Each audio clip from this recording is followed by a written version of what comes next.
even just two cars passing each other create an electromagnetic field. But people start to learn about these fields, as you said. You can check out the place and you can come see hemp hydrogen cryptocurrency, and we have a variety of electric bikes here powered by hydrogen. Low regulatory, low taxation, happy people that want to be able to socially and economically uplift themselves.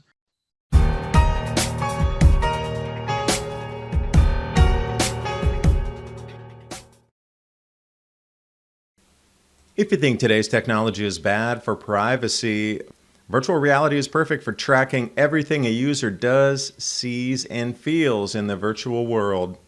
Tech giants will continue to steal as much private information as they can from you. That's why I won't get online without a Virtual Shield VPN, which routes my data through encrypted virtual tunnels, limiting the ability to be tracked across the internet. You can head over to virtualshield.com, and in the download tab, I'm going to choose Firefox and click Install Now to add the Virtual Shield add-on. It's just that easy. And get started with your free 30-day trial. Install it, click Connect.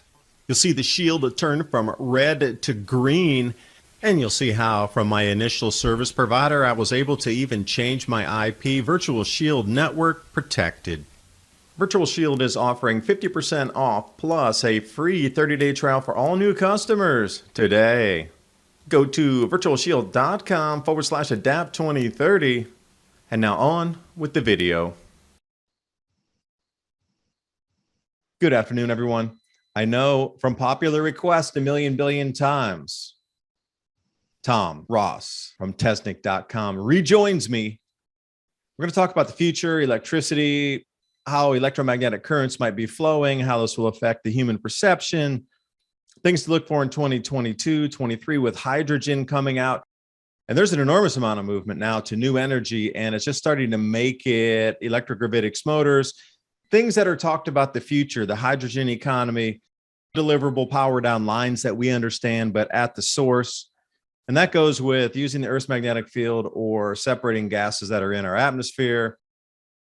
He was the one who sent me the link to Prometheus fuels that I talked about, using the anode and the cathode and a different electrical charge to reassemble atoms into either a liquid or take a gas, break it apart, use something called CO2, disassemble those atoms and then recombine them into like CH4, and then you could burn it again. Anything that they could do with the air, they could reconstitute it, and then almost you become an alchemical wizard by using electricity between two plates and different charges to reassemble matter itself. This is where we're going with the conversation tonight, so buckle up. Tom, thanks for joining me again. Hey, David. Yeah, thanks for having me back. I really appreciate this opportunity, and your group has been so positive and so nice, and the interactions have been so amazing. So there's lots of people that have lots of listeners, but at the end of the day, we've had zero haters or zero people. They were all positive and forward moving, want to help and everything. So I must admit, somehow you're giving off all the right vibes. I'm glad you said that. It is all about the vibration changing now with the sun stepping down in its 400-year cycle. But what I'm finding, in addition to people behaving differently because they're perceiving reality different, that's something in a subset to talk about. But I'm finding that like-minded people and like-minded communities, individuals, thought processes are seemingly binding themselves together. People are coming out of the woodwork and they seem like perfect fits. It's like that. And it does seem that people are coagulating along energetic lines. Maybe it's a survival mechanism from millions of years to bring us together, those of like minds, because there won't be as much infighting in a community, for example, to grow food or do tasks or be able to share expertise. But yeah, it is all about the vibration right now, the change. Yeah, well, my daughter says all these thieves wearing these masks are stealing everybody's happiness. Oh, you're too deep. No, that hurts. That hurts. So let me say that all these thieves wearing all these masks is stealing everybody's happiness from our planet. Yeah. Well, wait a second. What if you were trying to create that energy frequency and that energy resonance so something slightly out of visual perception could feed on that? I'm just going there. I'm just going to start the interview off kind of just jumping in the deep end. Could be, but really, we do want to talk about science. But really, it is about vibration. things talked about through time immemorial, and there seems to be a lot of nesting in circles of time right now again. Well, any adult like me gets lazy with an 8-year-old. I just said, don't ask me, ask Google. She goes, hey, Google. And she asked the questions. She goes, how come it gives me different answers? I said, maybe you should look at the source. And maybe you should, some critical thinking, self-directed learning. Check it out. What's the best school in the world? What's this all about? So now she says, hey, Google, all day long. So now she's like, what's with this? The mask makes sure you don't have any oxygen. So these people are oxygen deprived. Well, let's look at how do people behave if they're oxygen deprived and they have carbon dioxide poisoning. Sluggish and whatnot. And by the way, when you said whatever Google, you just trigger everybody's Google device in all the houses listening to our talk right here, didn't you? Well, she says, hey, Google, but you just triggered it again. Well, okay, I'll do what the kids say at the school, like Mr. Gugu, Mr. Google, Mr. Gugu. The bottom line is it's on a VPN, what she's using, and kids are brand. She wants a Tesla. I'm not really into Teslas. Out of contrast comes clarity, right? Why did you need that toy? Well, let me interject there. See, maybe that's the way forward, is saying, no, you can't have that. You can't have a new Tesla. You need to build your own anti-gravity craft using the Earth's magnetic field and 2 oppositional spinning disks to get from A to B. Now go do that. What kind of Radio Shack would that require, do you think? She's just been in some of the friends' parents' Teslas. So we're just getting a Tesla. We're going to put a V8 in it, like Rich rebuilds. We're going to put hydrogen on it with some electric motors. So it's basically a hydrogen electric hybrid that has that sweet sound of a carbureted big block in it. And that sound, from what I remember back in the old days, is like the sound of a carburetor opening up in the 4 barrels. But knowing your emissions because of the hydrogen are less than an electric vehicle, which is ironic, but you still have that visceral, with a transmission that you can shift gears and stuff. I guess it depends on where you come from, what age, but I think that's just the best of both worlds. You can save the world and have fun doing it at the same time. And then, rocking up next to somebody like Rich Rebuilds does, you're sitting there and you're just going, roar, and the whole car is rocking back and forth. That's just hilarious. But do you have a license from Tesla to do such a thing? Tom, you owe us royalties. We're going to charge you a non-usage fee for doing that, by the way. I can't take it to you, Mr. Tesla, Elon, for you to service, and I have to take it hours away on a flatbed. Sorry about that. I can fill it up in 3 minutes. Sorry about that. But it has less emissions, cradle to grave, and costs a lot less, is a lot more convenient than the original Tesla. That's why he put a Chevy engine into the thing, because at the end of the day, it was just like, if you want a Tesla, you can have your cake and eat it too. Throw some hydrogen on it, and the emissions coming out the tailpipe is water. Water vapor, no less. Another cloud builder. Are we going into rainier times? No, it won't, because it'll be recycled back into the system and broken down. Much like methane, after 7 years or even 10 years at higher altitudes, it changes and those molecular bonds break down. And, that whole sink thing about the CO2 in the atmosphere, once you reach that plateau, even if you stop doing it would take 1,000 years for the first CO2 to come out of the atmosphere, even if we quit anything today. So you wouldn't see any possible changes for 1,000 years. That's truly based on the science. Like once CO2 is up there, it gets this plateau and it doesn't reduce or diminish itself in the atmosphere in concentration for at least 1,000 years. But you're looking at methane, which is now the boogeyman. And why is it the boogeyman? Why is a gas that combusts the negative thing now? But then that whole methane conundrum that they're trying to demonize what you're talking about, hydrogen, because methane is comprised of those hydrogen atoms. It all fits in the same vein where you can see some pushback already coming. They started with a cow. They started with a methane. When are they going to go? Oh, Tom, you can't split anything and burn it. You're going to put water vapor in the atmosphere. You're going to have more clouds and you're going to cause the record floods, my man. You're to blame for you and your water vapor dreams. Well, you can always pee in the car. It'll recycle the water, and you can drink that when you're finished coming out the tailpipe if you want to have a circular system. there you go. What are you going to do, man? How are you going to keep that clean? There's so much debris coming off these asphalt roads made out of the bitumen and the heavy tar and heavy densest of molecules in a barrel of oil. Well, it's like on the International Space Station, everybody in space, they have pisponics, and they also recycle their urine, and the urine gets used as drinking water. So this is not something new. Well, the solutions, in earnest, we see all these problems coming up, and we know that there has to be new power generation mechanisms or devices, because the lines, you're already seeing there's an enormous amount of things that are disrupting what had been built out over the last 100, 150 years. I don't care if it's sea routes or ports or electrical grids. It all seems to be across the planet disassembling itself, where there's breaks all the time, noticeable enough to make national or international news.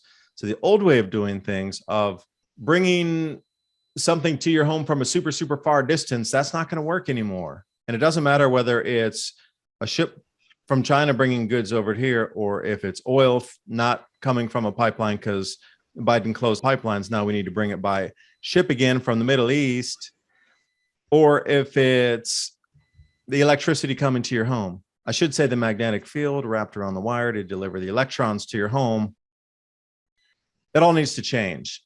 In addition to us thinking about where on this planet is a safe place to be now, because you can look at the trajectory of where they're not allowing people to buy food at the moment if they're not vaccinated. And the list continues to grow from Newfoundland and Canada, or New Brunswick, over to Germany, Austria, Poland, Lithuania, Australia.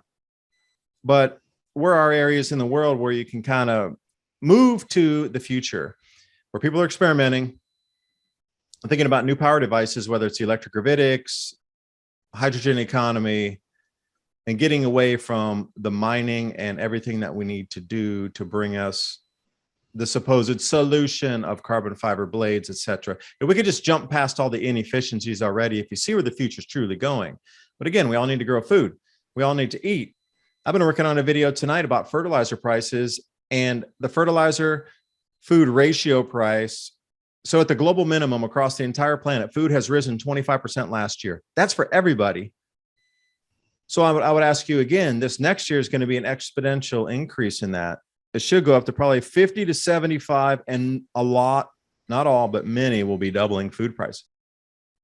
So how long can a person and their family continue to take these never-ending price rises with the energy following directly behind that? Because the energy and the food are intertwined, the fertilizer and the energy are intertwined.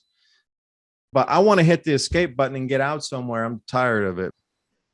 But anyway, but you're right. Not being connected to the sewer, the electricity wires, and all of that, water pipes and sewer, because those frequencies of people dealing with this situation in life right now, whether it's a text message or a video phone call or whatever it is, however they're expressing themselves in their field and their energy, the toroidal event, it's getting caught up in that, and then it's being amplified, and it goes through all that infrastructure, and you feel it, it weighs you down.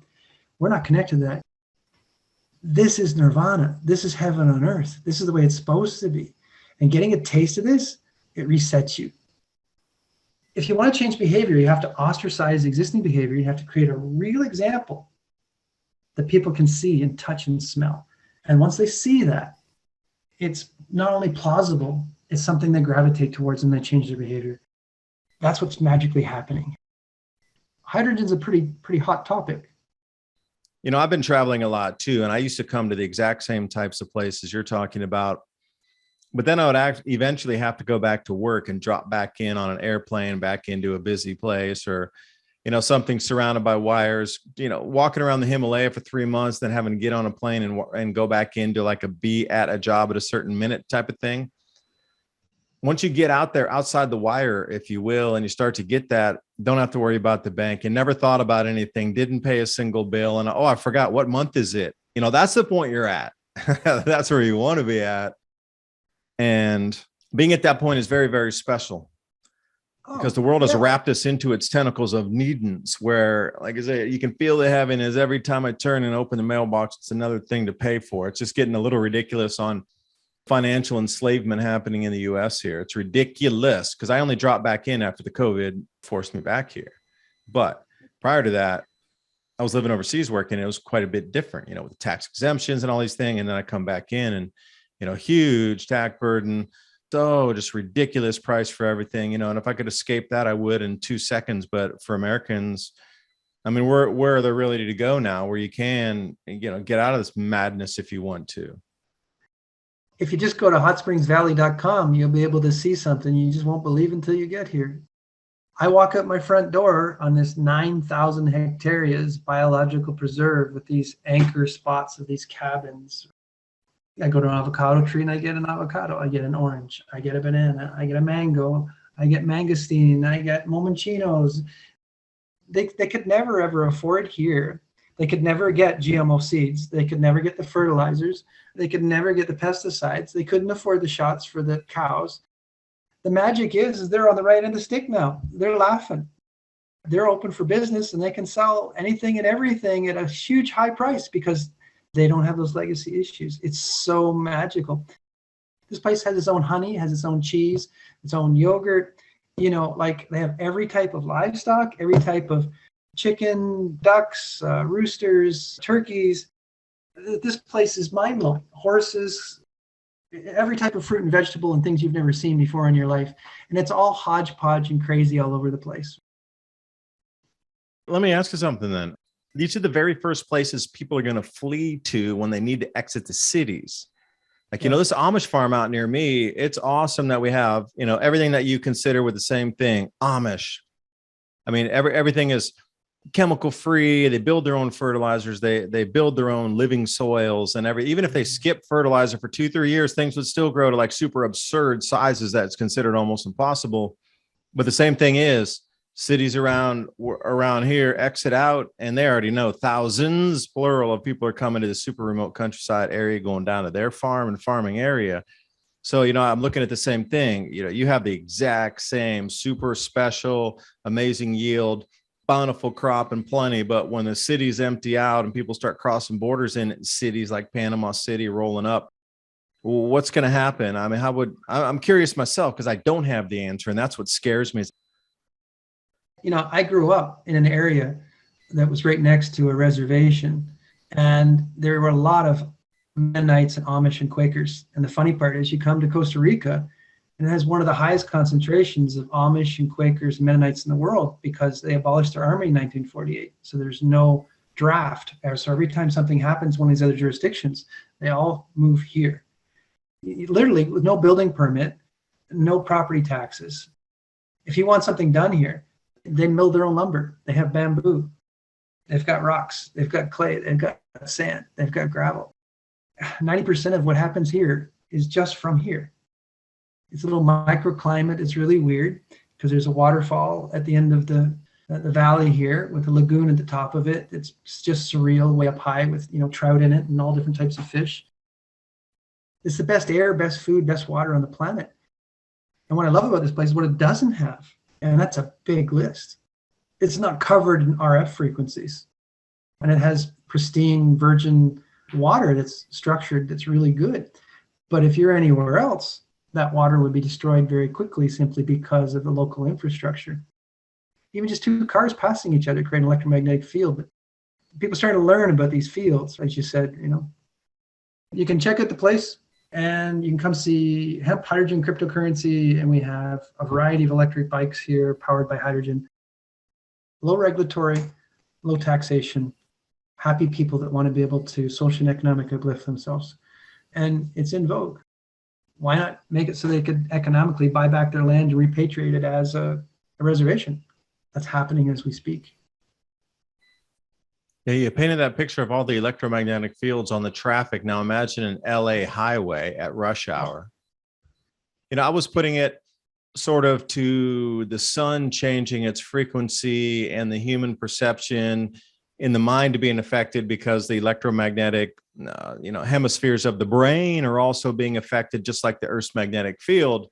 But then wrap that all into the sun changes the magnetic field of the planet, which changes the electromagnetic field of the brain. The perception changes. And maybe that's why people can't handle what's changing and they lash out and they become angry. use Firefox or, DuckDuckGo and just search on the internet right now, radiation poisoning, carbon dioxide poisoning. It will scare the hell out of you. It's exactly what our governments are telling us to do right now. Stay indoors. Like those old scary videos on YouTube you see of when, the Cold War and stuff like that, and the sirens would go off. Oh, get under your desk at your school and stick your head between your legs because that's going to help. I want to watch the fireball. Right? Get away from the window. No, I want to watch the fireball. If you just showed us where that thing shattered like the whole city, like what am I going to do under the desk? I want to watch the big fireball. No, you're not allowed to. Get under your desk. Enough of that. But really, no, not enough of that, because think about the breath, how important it is, and breathing in the air or the lack thereof, or recirculating carbon dioxide versus being out in a forest where you're actually in that replenishment of the oxygen coming out of the photosynthesis of the leaves in the center of that. That's why people so happy in forest on farms. It's pretty clean and you're vibrating and you're in the center of the center, especially if you're near the forest. You're getting a huge amount of new fresh that invigorates the brain. Why do you think they give people oxygen to get them to wake up? The opposite is take less oxygen into the body and then make them sleepy and slow. Why does everybody need to be sleepy and slow at this point? Is another question to ask. Taking away the breathing, the most important thing. Like you just last mere minutes, if you don't breathe, it's like the most important thing that we have as a human to keep us going. Water, forget it. Food, forget it. Breath.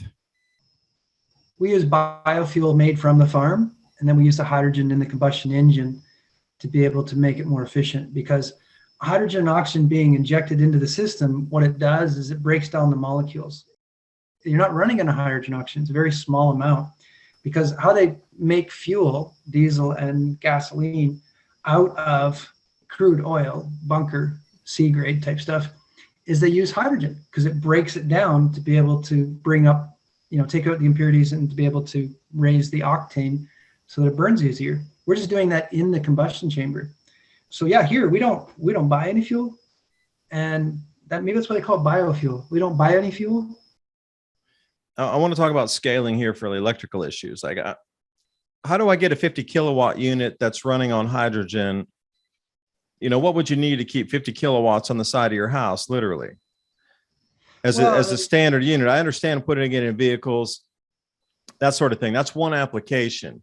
But as a power generation unit installed for a village or a couple of homes next to them, take me down that route for a second. So we're heading for $200 a barrel in the next year, whether you like it or not. And then you add carbon tax on top of that. People have no clue. This is only the beginning. We started off at $45, $50 a barrel 8 months ago. And in a year, it's $200. And then put the carbon tax on top of that. The collapse of society is happening now, right now, as we speak. Give me a timeline on that $200 per barrel oil. Are we talking 2022, midway through, or the end? Go to oilprice.com and look at the Federal Reserve, and then also go take a look at the Treasury. And if you search these things, you will find out they're doing the exact same things that triggered in the 1930s the Depression and the First World War. It's identical. So every CEO of every major corporation, Jack Dorsey just went, whoops, I'm not the CEO. When the music stops, I don't want a chair. Yeah, you notice there's been a lot of resignations, thousands, plural, the highest level individuals. And I think the year 2020, there were like 1,500 or 1,800 resignations but this year it's even higher. So what is going on? Why is everybody sort of quietly jumping off the ship here? Yeah, little companies like Cargill, the largest privately held corporation in the world that provides you with your food. It's all kind of interesting, isn't it? It's like Monsanto, Bayer. So everything's consolidated in just a very few small hands, like you talked about, Federal Reserve, going back to World War I, taking a look at the names, probably switched, and the countries are the same. The bond rates are going directly after 1928, 1930 bond crash that really caused the Depression. Yeah. The same. It's all fitting. You're right. It's a puzzle. It's a puzzle piece for a different century, but they just changed the color on the pieces. The Chinese real estate, the Chinese telling certain corporations they have to delist. And there's just so much of it. It's overwhelming. And right now you're floating on top of the water. The tsunami's coming, but All you see is the water moving out. Now, speaking on top of the $200 barrel and plus the carbon tax, you're going to have the food that's going to follow lockstep with that. And, it's not going to be a linear progression into that. It's going to hit that point where, food is up 23.7% this last year. And that's from the FAO. So, they're always keeping their numbers low. It's much higher than that, but we'll go with the official. If it jumps to 50%, but see, if we're at $70 barrel oil and we go to 200, that's a 3X. So obviously the fertilizer prices, the production of the food itself, the seeds, there's so many inputs into that. That's also involved with the price of oil. So that would triple. And you think your food's only going to stay at another 25% increase when every input into it is either doubling or tripling, but you just believe in your little fairy tale world that food will only rise 25% next year because the government said so. But all the inputs are rising 3X, but you're just expecting a 0.25 move. I don't know what's going to happen if food doubles or triples. Oh, no, maybe not. Let's pull that back. What happened if food goes up 50% or 100% or 1.5X? That is kind of the end where people take to the streets. Doubling of food prices, and you're going to see it's not going to be about lockdown protests. It's going to be strictly about my family needs to be fed. If the trucks don't come in, we can't afford the food and the infrastructure fails. We just had a meeting, the founder of the largest automotive research and development and parts manufacturer in the world. And they sat down with us. We had a few meetings, and they called one of our team members back and said, we got to move forward with this stuff. For us, he said, look, your website's ugly. You have a few white papers and stuff and so on, but why didn't you guys go get $1.5 billion or something like that? And I said, because we're doing this really weird thing. We made a commercially viable product with no rare earth materials, no chipset issues, made in Ontario and Quebec, completely. Nothing comes from outside those two provinces, exported to the world. And we don't have to worry about logistics and chains of, chipsets or any of that type of stuff. Commercially available, 3 to 6 weeks lead time. And a city came to us. A guy that literally was the junior for the fleet management for a city said to us 7 years ago, I'm putting this on my car. I showed my boss everything and so on, but fuel prices weren't going up. Things weren't going crazy like they are now. But now we're being pulled back into the market 20 years later, 50 million road miles, certifications with Carbon California, insurance companies, warranties with Cummins and Detroit Diesel and, all these type of guys. So all the stuff we did over that whole time. Bring it back to why is there not a news crew following this vehicle 24/7 as proof of concept to bring us through? If they're going to start, forcing carbon taxes down your throat, and why would they not have this on the front page of everything? We finally found the solution. In short, the Wright brothers, not the Wrong brothers, did sustained flight. They were doing it in the United States for a year. The reporters from New York Times and everything so came it, but they said it wouldn't sell the advertising and it'd make them look foolish. So then they had moved over to France, and that's where they actually commercialized it and made things happen. So right now we're deploying on 100 vehicles, quite a few of them already on the vehicles and more going on the next month for an entire city in Canada. And it's the actual fleet manager that has had a unit for 7 years on his personal vehicle, bought a new vehicle, contacted us, I want to move it over. And went, by the way, we reduced the cost of it. The efficiencies are way up. And now with fuel prices going, he says, what do you got? So we showed him, and he's like, I want 100 right now, and put them on all the vehicles. Because he already had a 7-year experience of understanding that in 7 years, he didn't have to touch it, not once. It just worked. And how rare is that for any type of product? He never had any service in 7 years.